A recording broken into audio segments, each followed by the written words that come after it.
औज़ुबिल्लाहिमिनश्शैतानिर्रजीम बिस्मिल्लाहिर्रहमानिर्रहीम। अस्सलाम वालेकुम। आज हम करने वाले हैं मैथमेटिक्स क्लास 9 चैप्टर नंबर 1 की एक्सरसाइज 1.6। 1.6 जो है वो इस चैप्टर की लास्ट एक्सरसाइज है। ठीक है जी, चलिए जी अब हम देखते हैं इसकी थोड़ी सी थ्योरी हम तो देख लेते हैं। थ्योरी में हमारे पास है what is linear equation. Linear equation होती क्या है, पहले आपको मैं बता चुकी हूँ। वेरिएबल्स क्या होते हैं, एक्स वाई जी वगैरह वेरिएबल्स हैं। कॉन्स्टेंट्स क्या होते हैं, जिनकी वैल्यू कभी चेंज नहीं होती। वेरिएबल्स वो होते हैं जिनकी वैल्यू चेंज होती रहती है।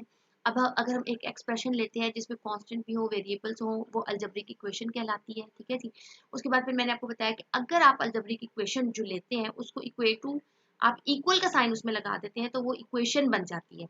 और अब लीनियर इक्वेशन क्या है, linear equation in one variable. One variable का मतलब है उसके अंदर सिर्फ एक ही वेरिएबल होगा। is an equation which can be written in the form of ax plus b is equal to 0 where a and b are real numbers. x plus 7 is equal to 12। आप देख सकते हैं कि इसमें वेरिएबल सिर्फ एक ही है x। ठीक है जी, आगे देखें हमारे पास linear equation in one variable है। ठीक है, x plus 7 is equal to 30 और ये हमने वैल्यू लगाई है, ये आ गया। बस जस्ट आपको ये बताना था कि लीनियर इक्वेशन होती क्या। चलिए जी आगे चलते हैं।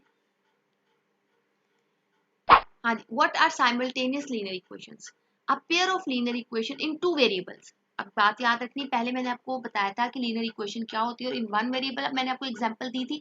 अब आपने देखना है कि पेयर, पेयर का मतलब है दो। ठीक है जी, a pair of linear equation in two variables is said to form a system of simultaneous linear equations. For example 2x minus 3y plus 4 is equal to 0, x plus 7y minus 1 is equal to 0। Form a system of two linear equation in variables x and y। अब इसमें दो variable है x और y। ठीक है जी आगे चलते हैं। How simultaneous linear equations are solved, there are so many methods to solve simultaneous linear equations. लेकिन जो आपके बुक में बताया गया, जो आपके लेवल के, वो दो मेथड्स जो है वो डिस्कस किए गए हैं। मैट्रिक्स इन्वर्जन, इन्वर्जन का मतलब है इन्वर्स से निकला ये मेथड, एंड क्रैमर्स रूल। चलिए जी अब हम आगे देखते हैं जो मैट्रिक्स इन्वर्जन मेथड जो है वो क्या है। हाँ जी, इनवर्स मैट्रिक्स मेथड ये वही है जो अभी मैंने आपको बताया, मैट्रिक्स इन्वर्जन मेथड, ये उसी का नाम है। हाँ जी देखिए जी आपके पास क्या है, टेक्स्ट देख लेते हैं। Given a set of linear equation, आपके पास दो लीनियर इक्वेशन है, x plus 2y is equal to 4 and 3x minus 5 y is equal to 1। अब आप देखिए जो कोफिशिएंट्स है ना वेरिएबल्स के साथ, आपको पता है जो वेरिएबल से पहले लिखे जाते हैं वो कोफिशिएंट होते हैं। अब जैसे देखिए सबसे पहले जो इक्वेशन है उसमें x का वेरिएबल जो है, सबसे ऊपर वाली जो इक्वेशन है उसमें x का वेरिएबल 1 है और y का वेरिएबल 2 है, वो आपने इधर लिख दिया। ठीक है जी, फिर दूसरी इक्वेशन में देखें x का वेरिएबल 3 है और y का वेरिएबल -5, वो आपने ऐसे लिख दिया। अब वेरिएबल इसमें 2 है। ठीक है जी, x और y, वो आपने इसको, ये मैट्रिक्स की जो ब्रैकेट है उसमें आएगा। ठीक है, बाद लोग इसको ऐसे भी लिखते हैं, इज इक्वल टू 4 और ये 1, ये कांस्टेंट है। अब आप ये देखें, ये जो सबसे पहला जो मैट्रिक्स बना है उसको a कह देंगे, और जो x और y यानी कि वेरिएबल वाला मैट्रिक्स बना है उसको हम कैपिटल X कह देंगे, और इज इक्वल टू b। ये हमारे पास मैट्रिक्स फॉर्म है। आगे हम क्या करेंगे नेक्स्ट स्टेप में, ये आपको मैं एग्जांपल क्वेश्चन की एक्सरसाइज के क्वेश्चंस में मैं आपको बताऊंगी कि हम a को उधर ले जाएंगे, तो x is equal to a inverse b हम निकालेंगे, फिर उधर से हमारे पास x की वैल्यू। जब हम एक इक्वेशन को सॉल्व करते हैं तो एक्चुअली हम वेरिएबल्स की वैल्यू निकाल रहे होते हैं, यानी कि x और y। चले जी आगे चलते हैं। ये देखें जी अब हमने क्या किया है, solution in linear equation inverse matrix method. ये देखें इन्होंने ऊपर वाली, सबसे ऊपर वाली इक्वेशन देखें, वेरिएबल्स लिखे 1 और 3, मैंने आपको अभी बताया 4 और 3। ठीक है जी, हमारे पास बन गया। उसके बाद देखिए ए इनवर्स इन्होंने कैसे निकाला है, ये हम पहले मैं आपको बता चुकी हूँ कि adjoint of A over determinant of A. ठीक है जी, जिसको हम लोग दो स्ट्रेट लाइन के साथ हम उसको लिखते हैं, उससे ये निकला हुआ है। इन्होंने शॉर्ट करके बता दिया क्योंकि मैं आपको पहले एक्सप्लेन कर चुकी हूँ। अब आप देखें एक्स किसके बराबर था, एक्स वाई, उधर आपने वैल्यू लगाई है बस। ठीक है जी, अभी जब मैं क्वेश्चन करूंगी तो आपको और क्लियर हो जाएगा। तो इधर से हमारे पास एक्स और वाई की वैल्यू आ जाएगी।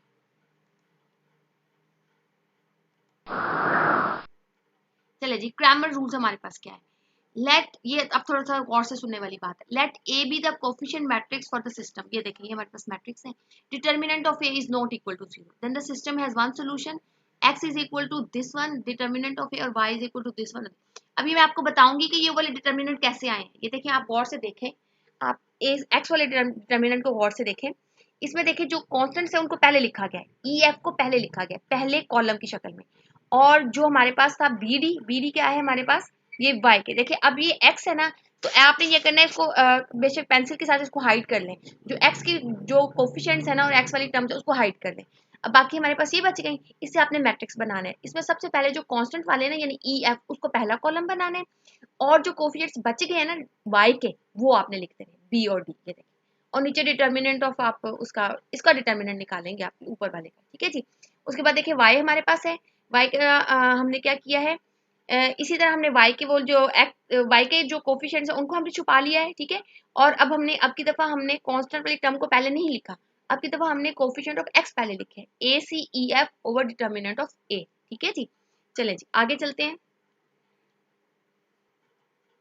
अब हम करेंगे एक्सरसाइज 1.6, ठीक है जी। 1.6 में एक्सरसाइज 1.6 में हम लोग करेंगे मैट्रिसेस को सॉल्व, यानी कि लीनियर इक्वेशन को solve by the matrix inversion method और क्रैमर्स रूल, ठीक है जी।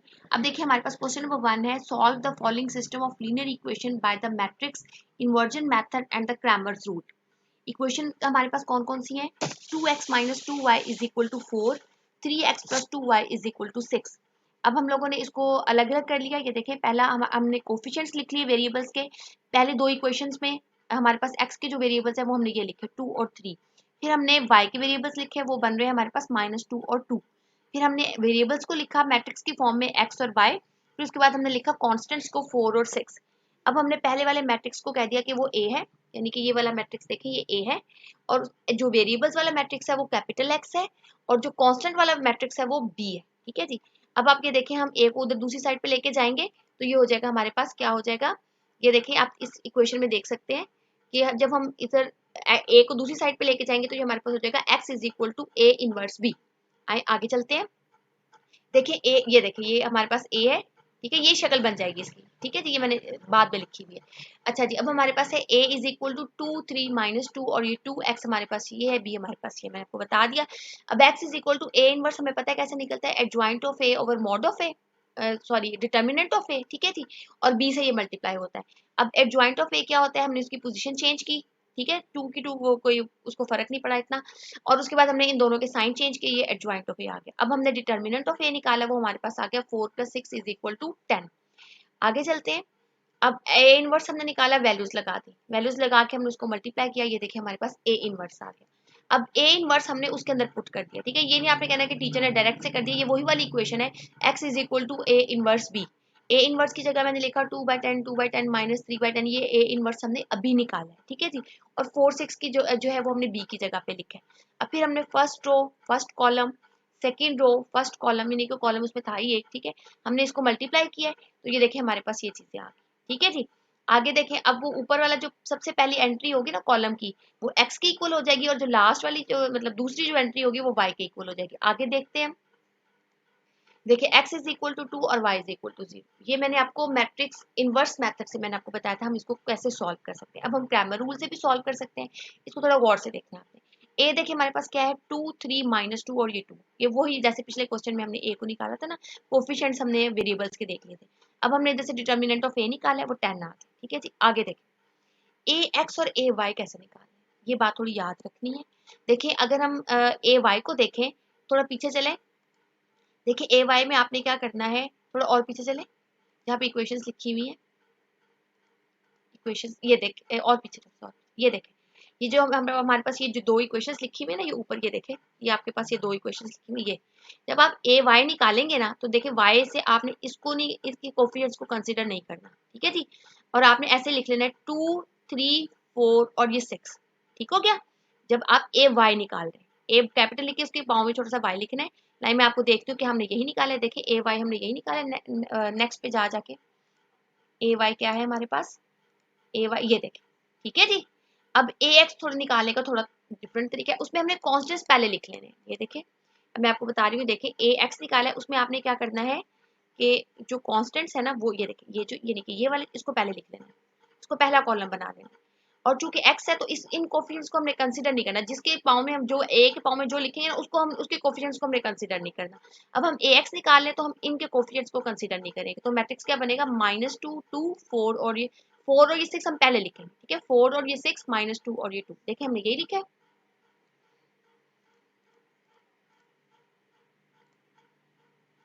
ये देखिए, ठीक है। अब हमने आगे क्या किया, इनका डिटर्मिनेंट निकाल लिया, डिटर्मिनेंट आपको निकालना आता है सारों को, ठीक है, ए एक्स का भी निकाल लिया। अब एक्स किसके बराबर होगा, ए एक्स डिटर्मिनेंट और ये ए वाई डिटर्मिनेंट, और इस तरह हमने निकाला तो हमारे पास एक्स और वाई की वही वैल्यू, आंसर सेम ही आएगा। आप जिस मर्जी मेथड से करें, तो x2 आ गया और y हमारे पास 0 आ गया। इसी क्वेश्चन नंबर 1 का एक और पार्ट मैंने किया आप लोगों के लिए, वो भी आप देख लें।